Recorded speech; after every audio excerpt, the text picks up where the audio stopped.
O sea, sí, pero no. ¿Y no fue a saltar? Pero era como. Es que no entendía. Sí, como que de gente me decía igual ahí, ¿no? Sí. O sea, me conocí a alguien de primero, pero es que en la escalera igual a la distancia, ¿no? Usaban poleras negras. ¿Pero de qué trataba? ¿De nada? Solo saltar. No lo golpeaba la Es cosa. que Mi hija yo la generalmente van, pero no sé, no me sentí con la agilidad. Pero que si usted es súper seco con los deportes. No, pero es que aparte que inflable igual. Generalmente no. Se caen. Pero no vi. Yo dije un toro mecánico. No. Sí. Hay que proponerlo. El toro mecánico me declaro un fan.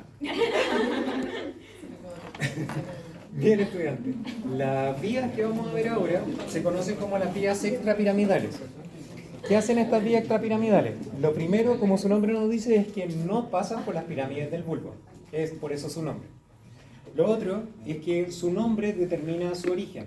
O sea que si nosotros sabemos que se llama retículo espinal, es que de la formación reticular, tecto espinal del colículo superior, rubro espinal del núcleo rojo, vestíbulo espinal de los núcleos vestibulares y la oliva espinal. ¿Qué características tienen? Es que estas estructuras descargan o comienzan a controlar los movimientos de manera inconsciente y se deben casi exclusivamente a estímulos periféricos. Por ejemplo, si ustedes los que estaban jugando con una pelota afuera, pero no sé si les ha pasado, pero que ustedes caminan, a veces no ven una rama cerca, pero se sienten como casi Spider-Man que van y son capaces de esquivar algo que no se habían fijado, pero que estaba en el espectro visual, pero son capaces de mover la cabeza. Pues un estímulo visual periférico de manera defensiva estimula si ustedes recuerdan los colículos, el superior y el inferior tenía funciones auditivas y el superior tenía funciones visuales.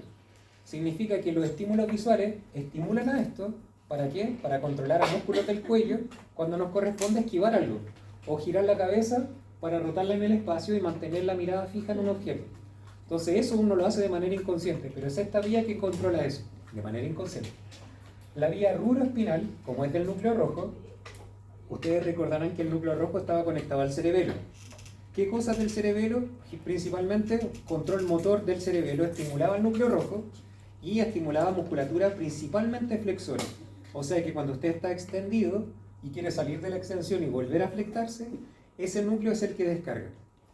Contrario a eso, las vías vestibulares con estímulos de equilibrio, cuando uno está muy flectado y quiere buscar equilibrio, lo que hace uno es generalmente extenderse. Y en esa extensión, para equilibrarse, el vestíbulo espinal estimula músculos extensores para lograrlo. Y la vía olivoespinal, que no es principalmente flexora, la coloco porque está descrita generalmente en la literatura, controla la flexión de los miembros superiores. Veamos qué ocurre. Miren acá.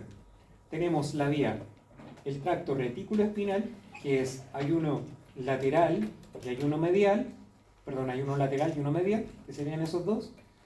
La vía tectoespinal, que es aquella vía que se ocupa del número 2, que va por el cordón anterior. La vía vestíbulo espinal, que va con el número 4, esta vía se ubica en el cordón anterior. Y la olivoespinal, que va en el cordón anterior también, que en el número 5.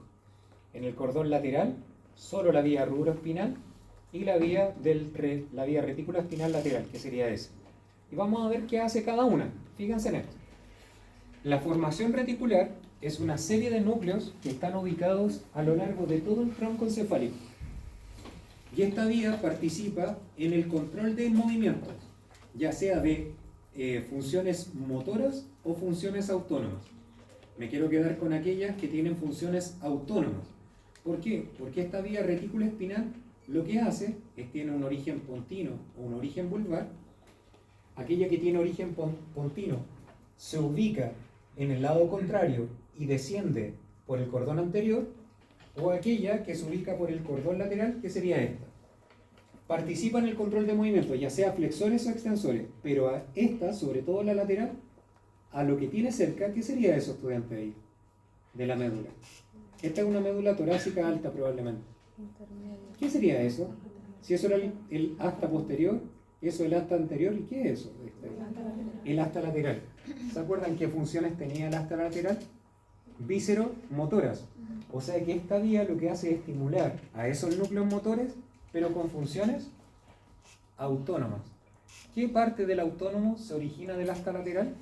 ¿Qué parte del autónomo, ya sea el simpático o el parasimpático? El simpático. O sea que el sistema nervioso autónomo simpático es aquel que se está originando del asta lateral y desde aquí las neuronas salen con información de tipo simpática para ir en dirección a un músculo liso o a un músculo ubicado en los vasos sanguíneos o ubicado en los intestinos. La siguiente vía, que es una de las que quiero destacar más importante, fíjense lo que ocurre, su origen es en el colículo superior, es ahí donde ella se origina. ¿Qué estímulos recibe el colículo superior? Como aferencias, recibe estímulos principalmente de tipo visuales. O sea que al recibir estímulos visuales, ya sean lumínicos y no lumínicos, van a estar estimulando el núcleo. ¿El núcleo qué hace como respuesta? Recibe esta información de la retina, cambia de lado a la misma altura, y aquí lo que forma es una decusación denominada decusación de Forel, probablemente olvidada, pero la decusación de Forel es una decusación que se da en el mesencéfalo, es específica para el cambio de lado de la vía tectoespinal. Cambia de lado, desciende por el tronco encefálico contrario y va a ir a estimular específicamente la médula a nivel cervical. ¿Por qué? Porque controla musculatura cervical en respuesta a estímulos visuales. Es una vía que no llega al miembro superior y que no llega al tronco ni al miembro inferior.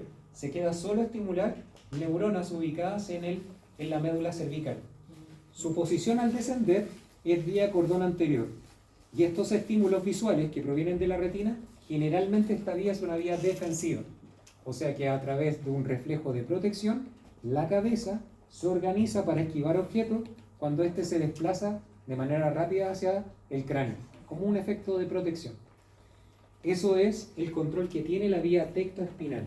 Cuando ella cruza, entonces, decusa a nivel del mesencéfalo, en la decusación de Forel, desciende en el puente, desciende por el bulbo y se ubica vía cordón anterior en la médula. Y ahí está en rojito su ubicación. Fíjense acá en la médula. Esta es una hemimédula izquierda. ¿De dónde se originaron estos axones? Del núcleo o del colículo superior. ¿De qué lado? Es contrario, está decusada esta vía. Es una vía decusada, o sea, el núcleo del colículo lo que hace es cambiar de lado para poder generar esta vía en el lado contrario. Vía rubroespinal. Esta se va a originar del núcleo rojo.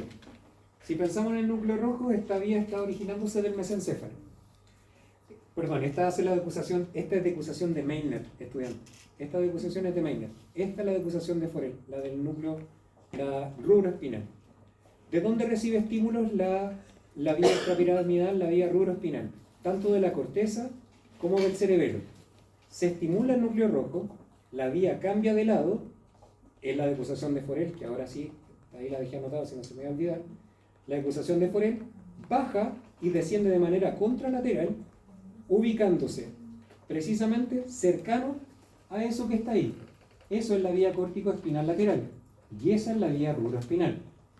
Esa vía, al descender de manera contraria, lo que hace es que estimula segmentos cervicales y controla la actividad flexora de los miembros superiores. Y aquí me detengo. Flexora de miembros superiores. Lo más común, estudiantes, cuando una persona sufre de un accidente cerebrovascular que daña la corteza, este estímulo que recae sobre el núcleo rojo comienza a ser más bajo. ¿Qué es lo que hace? Que el núcleo rojo queda con una actividad descontrolada y comienza a estimular haciendo esto de manera descontrolada. El núcleo rojo, cuando no tiene control de la corteza, los pacientes comienzan a tener un exceso de actividad flexora del miembro superior. O sea que cuando usted llega a verlo y está recién secuelado, a veces pasan por situaciones de hipotono, o sea que el paciente no tiene tono muscular, pero va a haber un momento ya más prolongado en donde comienza a flectarse el codo, el hombro, la mano, así, y queda en esta posición. Y esa es la posición, generalmente uno lo ve, y esa es la vía rubroespinal estimulando sin control. Y ese patrón flexor es muy común de observar con daño de corteza cerebral. Después de un accidente cerebrovascular es muy común. Entonces esta vía rubroespinal estimula los músculos flexores y ella, sin control de la corteza en un daño cerebral, lo que hace es estimular a esos músculos flexores. ¿Qué alternativa tienen esas personas para sacar ese patrón? ¿Qué podrían colocarle a esos pacientes para que no tengan un patrón flexor tan poderoso? Como alternativas médicas, ¿qué se les ocurre? El núcleo rojo va a estar ahí, pero si hay un exceso de tono y además hay mucho dolor porque los músculos pasan completamente contraídos, ¿qué podrían hacer?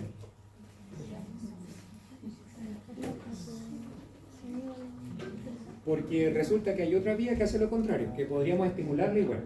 También se puede hacer, pero es momentáneo. No dura todo el tiempo. Tendría que ir a rehabilitación todo el rato ese paciente. Pero también se puede lograr, cuando hay exceso de tono, inyectar toxina botulínica, que actualmente se utiliza con fines estéticos porque es para la musculatura del rostro. Pero la toxina nunca fue creada para eso. En realidad era un arma que se usó en la Primera Guerra.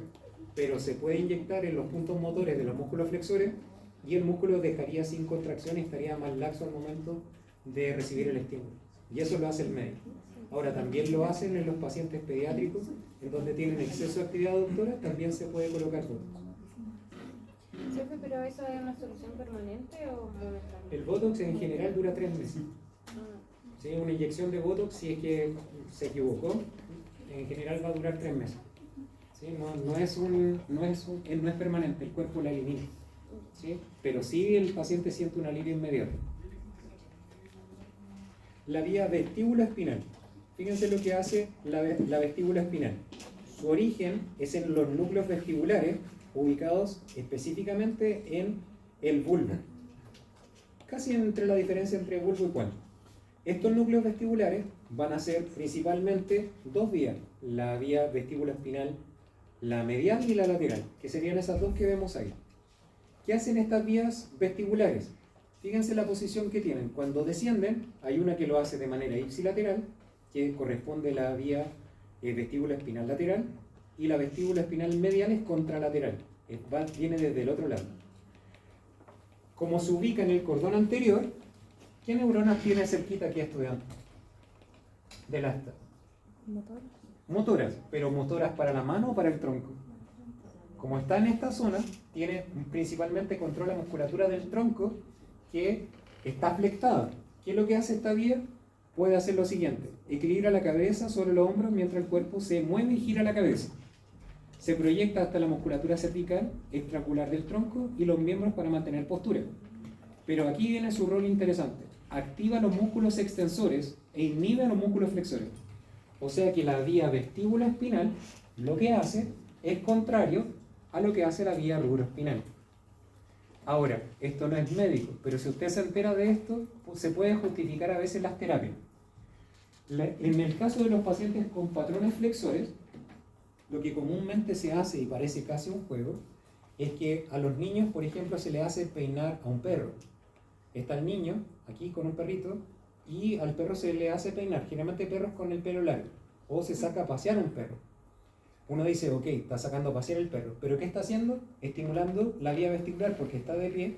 Al hacerlo caminar, comienza a compensar el patrón, a exceder el patrón extensor y el flexor comienza a desaparecer.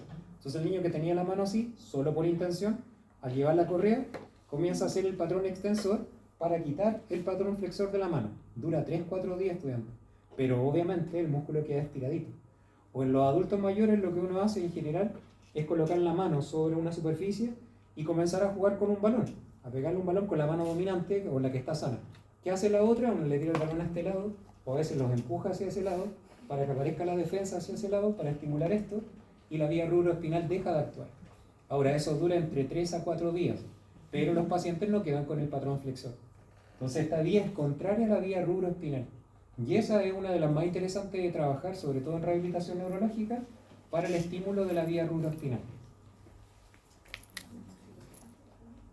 La olivoespinal, su origen es en el núcleo olivar inferior. Se sabe muy poquito de lo que hace esta vía, pero sí se puede decir que puede estimular a músculos principalmente del equilibrio, del cuello y del miembro superior.